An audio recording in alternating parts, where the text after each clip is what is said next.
Bonjour. Bonjour. Donc, je suis aujourd'hui au Liban, près de Beyrouth, avec Joseph El Khouri, fondateur de la start-up Dashtag et co-créateur de l'application Kifak. Et nous allons parler ensemble d'innovation digitale au Liban. Marhaba Joseph, Kifak. Ça va très bien, merci. Bienvenue au Liban. Merci.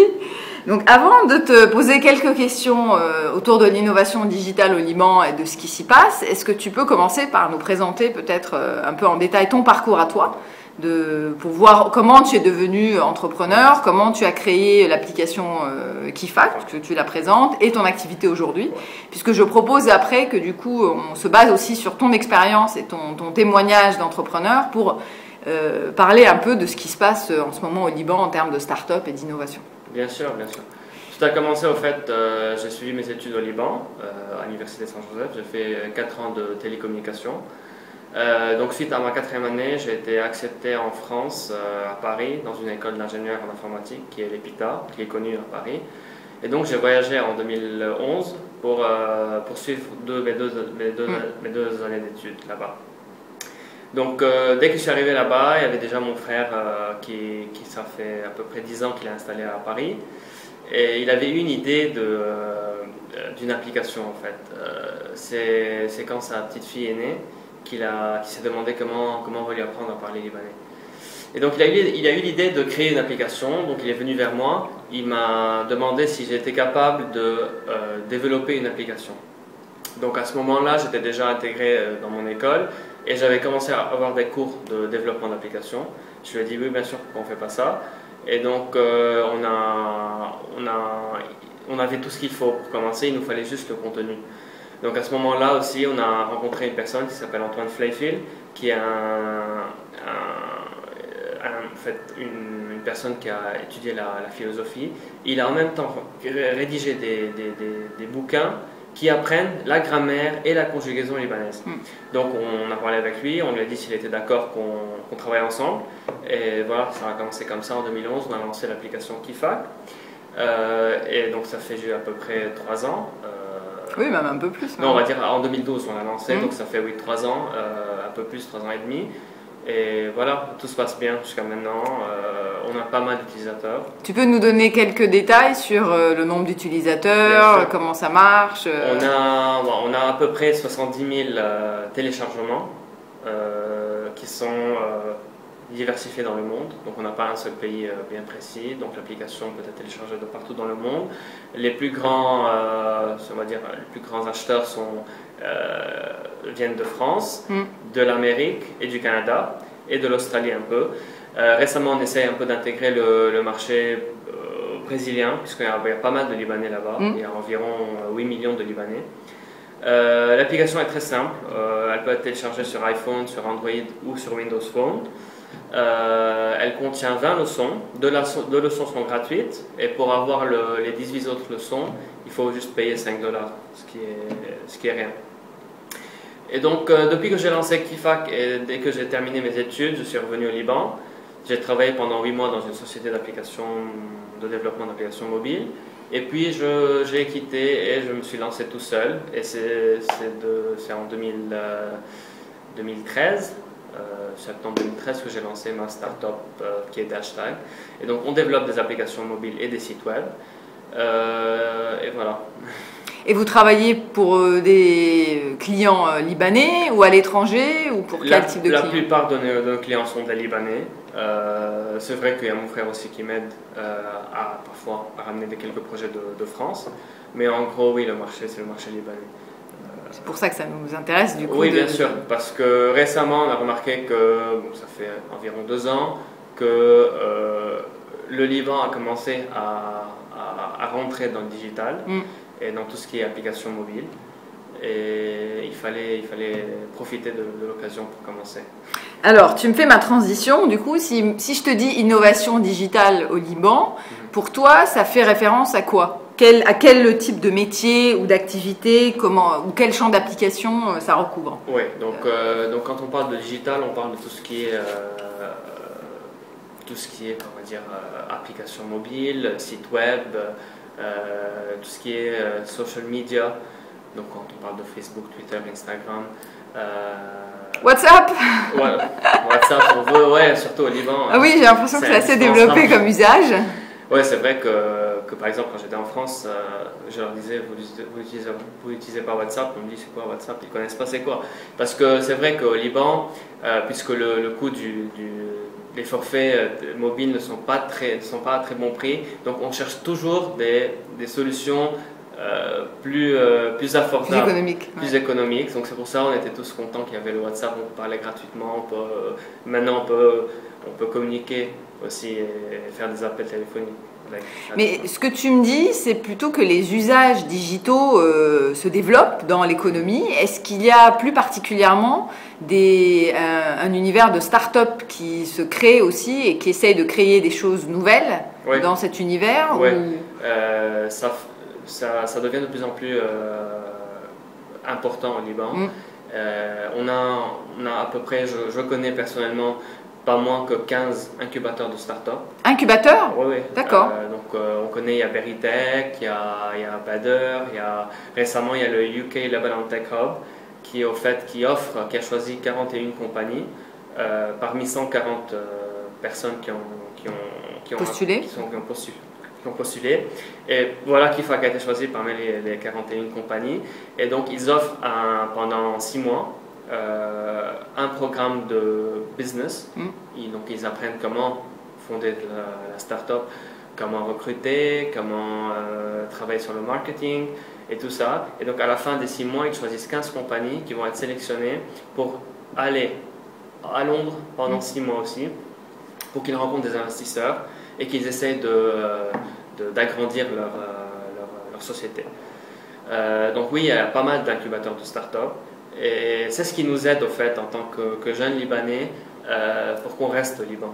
Parce que c'est vrai qu'il y a pas mal de jeunes qui voyagent. Donc c'est vrai que c'est dommage puisque ils excellent à l'étranger. Au Liban, ils ne peuvent pas le faire pour plusieurs raisons. Ils essaient de nous aider maintenant et ça commence à se développer petit à petit. À part les incubateurs, qui sont les autres, j'ai envie de dire, acteurs de cette transformation digitale du Liban? Est-ce que c'est l'État, le gouvernement? Est-ce que c'est des organismes étrangers? Là, tu as parlé de l'ambassade anglaise, par exemple. Est-ce que tu peux donner une idée de tous les types d'acteurs qui sont intéressés ou qui investissent pour ça? En gros, on va dire que l'État, il essaie d'aider un peu, mais je ne pense pas qu'il fait grand-chose. C'est peut-être parce qu'il n'a pas les capacités. Déjà, le premier problème qu'on rencontre, c'est le problème de la connexion, de la vitesse de la connexion Internet. C'est que c'est frustrant, on n'arrive pas à travailler à cause de ça. Les grands acteurs sont en fait des sociétés privées, comme j'ai dit, comme Veritech. D'origine libanaise? Oui, la plupart sont des... Donc leur fonds, leur argent vient d'où? Ils ont des connexions avec pas mal d'investisseurs, des investisseurs libanais, mais aussi peut-être des investisseurs arabes, puisque c'est là où il y a l'argent. Et donc ils essayent parfois de ramener un peu d'expertise de l'étranger, comme avec le cas de la UK Tech Hub. Ils ont fait un partenariat avec la Babson College, et ils essayent de nous aider au grand maximum. Et qui sont plutôt les profils des entrepreneurs? Est-ce que c'est forcément des jeunes? Est-ce que c'est des gens qui ont forcément fait leurs études à l'étranger et qui reviennent? Ou parce que c'est pas un profil très courant encore au Liban, il n'y a pas tellement cette culture, donc est-ce que tu peux nous donner quelques détails? Oui, bien sûr. Ce que tu connais? La plupart, ce sont des jeunes on va dire, entre 20 et on va dire 35 ans. Il y a peut-être quelques-uns qui sont plus âgés, mais la plupart sont des jeunes. Qui viennent juste non, ils n'ont nécessairement pas fait leurs études à l'étranger, ils peuvent être diplômés du Liban, et donc ils ont envie de se lancer dans le monde de l'entrepreneuriat. C'est pas un monde qui est facile, mais il y a beaucoup de challenges, c'est intéressant comme truc parce qu'on apprend de nouvelles choses et on se lance, on peut faire parfois un grand succès, on va dire. Est-ce qu'il y a des profils plus spécifiques? Est-ce que c'est plus des ingénieurs? Est-ce que c'est plus des business school ou pas forcément? Est-ce qu'il y a des femmes? On voit beaucoup. Puisqu'on parle de digital, donc la plupart ce sont on va dire des ingénieurs ou bien des diplômés dans le domaine de de l'IT, donc tout ce qui est informatique, télécommunication. Il y a pas mal de filles aussi, on va dire que c'est ce qui est bien aussi. Et on peut dire que récemment, il y a un jeune Libanais qui s'appelle Jihad Kawas, je ne sais pas si vous le connaissez. Il a 18 ans. Il a été choisi parmi je pense, 50 étudiants depuis partout dans le monde par le créateur de PayPal. Et donc, il a offert à chacun des 50 jeunes 100 000 $ juste pour qu'ils quittent l'université et qu'ils travaillent sur leur start-up. Et donc, mais il était basé au Liban? Il était basé au Liban, c'était un élève libanais. Donc depuis qu'il est petit, il aime un peu jouer, développer des applications, il a appris ça sur Internet. Et donc je ne sais pas comment il a pu atteindre le fondateur de la société qui lui a offert cette grande somme qui l'a aidé maintenant à se lancer. Il est basé entre le Liban et, si je ne me trompe pas, et l'Amérique aussi. D'accord. Et son application ou son projet, c'est sur quel domaine? C'est en fait une application qui permet d'acheter et de vendre des objets. D'accord. Oui, si c'est PayPal, c'est logique. Est-ce que pour toi, il y a déjà un fonctionnement en écosystème, c'est-à-dire des gens qui sont complémentaires les uns des autres, qui s'entraident, ou est-ce que tout ça est encore un peu dissocié? Est-ce qu'il y a des événements qui fédèrent un peu cette communauté naissante, ou où ça en est? Non, bien sûr. Donc comme on parlait des incubateurs de start-up, en général, ces mêmes incubateurs, ils organisent pas mal d'événements. Par exemple des hackathons, des journées de développement. Il y a par exemple ce week-end un week-end qu'ils appellent ça Hack Green, un truc comme ça, Hack Peace. Donc ils essaient d'encourager les jeunes à venir, passer par exemple 2-3 jours ou bien 48 heures de suite à coder, à travailler, à développer des applications pour qu'ils sortent par exemple des projets qui pourraient peut-être marcher et se lancer. Donc il y a pas mal d'événements qui permettent de nous aider à se lancer. Pour toi, en tant que jeune entrepreneur, quelles sont les opportunités au Liban dans la high-tech? Il y a pas mal d'opportunités. Ce qui est bien ici, c'est que vu que la plupart, au début, on vit toujours chez nos parents, donc on a peut-être la possibilité d'essayer de se lancer tout seul.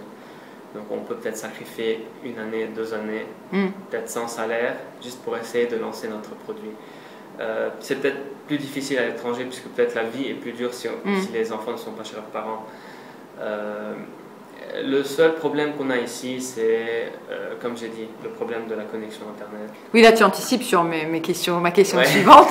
Donc du coup, pour rester un peu sur les opportunités, qu'est-ce que tu vois d'autre en termes d'un point de vue économique, sociétal? Est-ce qu'il y a des choses qui te paraissent particulièrement intéressantes au Liban? Est-ce que la société est réceptive aujourd'hui à ce genre d'initiative, ou vous fonctionnez plutôt en vase clos, quoi, j'ai envie de dire Non, je pense que non, la société est tout à fait,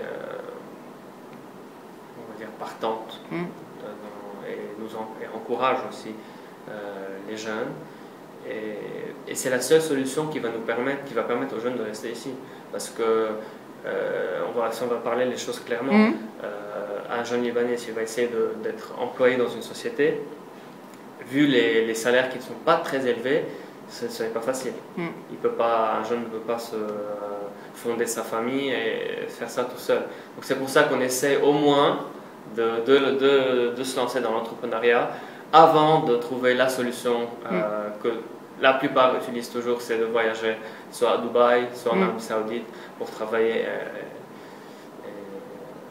avoir un peu d'argent. Et du coup, toutes les difficultés que vous rencontrez, parce qu'au Liban, il y en a beaucoup, donc tu avais commencé par la connexion Internet. La connexion Internet... c'est pas des moindres quand on est dans le digital. c'est ce qu'on a besoin. On a besoin de rapidité, puisque surtout quand on a par exemple, si on veut, par exemple, voir un investisseur qui n'est pas au Liban, si on va planifier une conférence sur Skype, parfois au milieu de la conférence, par exemple, il y a l'électricité qui nous dit au revoir, et donc on est sans internet, et donc parfois on paraît pas très professionnel, et donc ils ont peur parfois d'investir dans nos projets quand ils savent qu'on a ces difficultés. Autre que cela, comme on sait la situation politique, c'est que quand on va se lancer dans quelque chose, il faut faire attention de pas des personnes qui vont travailler avec nous qui ne soient pas dans des partis politiques. Sinon, si on a par exemple une étiquette qu'on fait partie d'un parti politique, on va dire qu'on va perdre la moitié, peut-être le trois quarts de notre clientèle.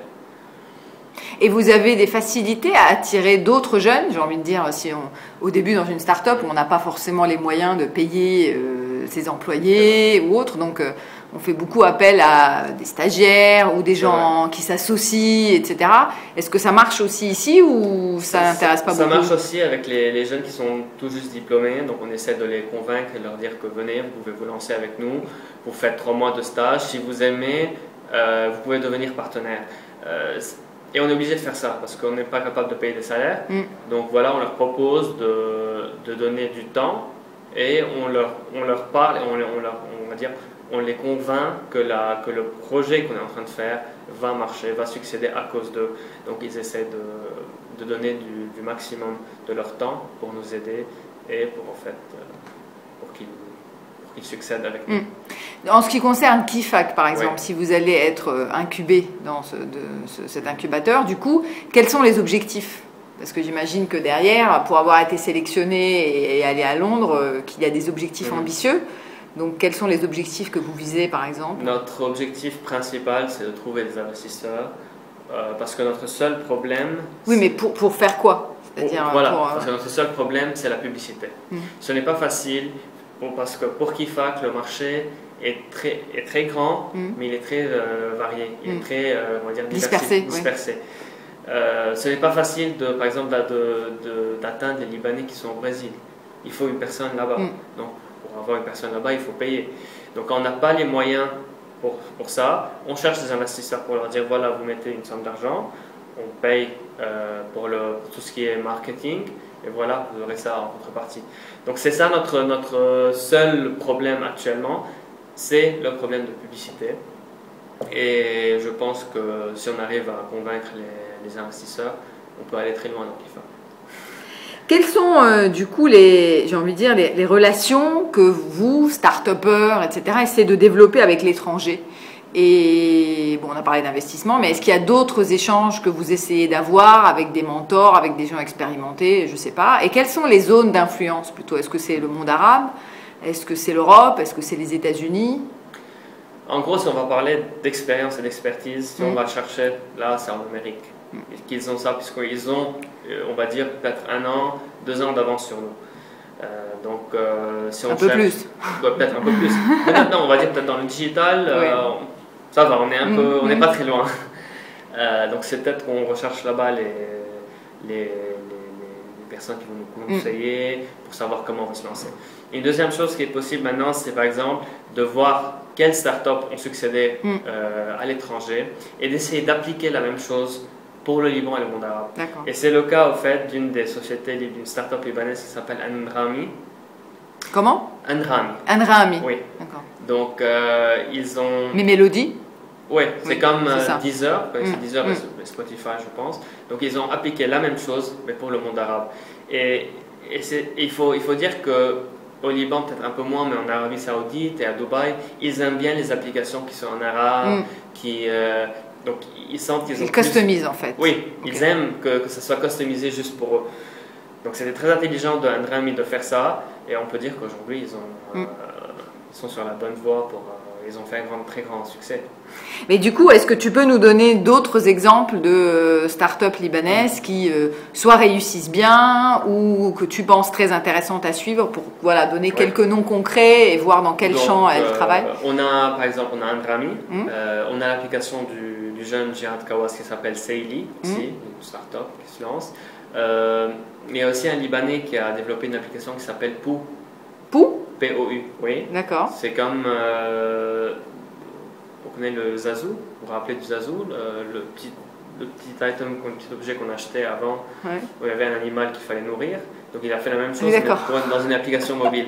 Et donc il a fait un très grand succès à l'international.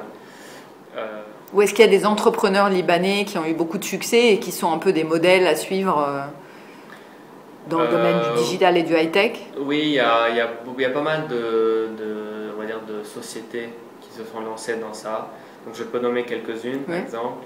Il y a la société dans laquelle j'ai travaillé avant qui s'appelle Fou, qui développe des applications mobiles, qui est une des, on va dire, des premières sociétés qui ont fait ça au Liban, et on va dire que c'est la meilleure au Liban, peut-être dans le monde arabe. On a aussi une société qui s'appelle Born Interactive, qui est dans tout ce qui est digital aussi, qui fait pas mal de bon travail. Et par exemple, Born ont été sélectionnés parmi les 41 compagnies dans le UK Tech Hub. Pour terminer bientôt, qu'est-ce qui te, à part la connexion Internet, est-ce qu'il y a d'autres choses qui te frustrent beaucoup dans ton activité aujourd'hui? Et comment tu aimerais régler cela?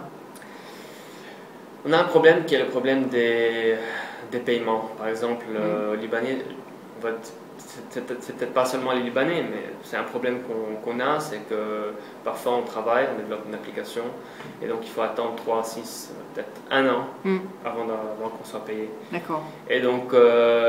quelle solution peut-on trouver à ça? Tout ça, c'est vrai que ça peut ralentir l'économie. C'est vrai. Le problème, c'est qu'il n'y a pas une grande solution, surtout au Liban, parce que si on va parler légalement, si on va aller dans tout ce qui est légal, et on va aller vers la justice, je pense qu'on va payer plus que ce qu'on va encaisser. Donc c'est pour ça qu'on essaie de travailler on a confiance avec les personnes qu'on travaille. Donc s'ils nous disent que dans 1 an on va vous payer, ok bon, allez dans 1 an, vous allez nous payer. On peut rien faire. Et puisque la plupart des entreprises sont politisées, on va dire,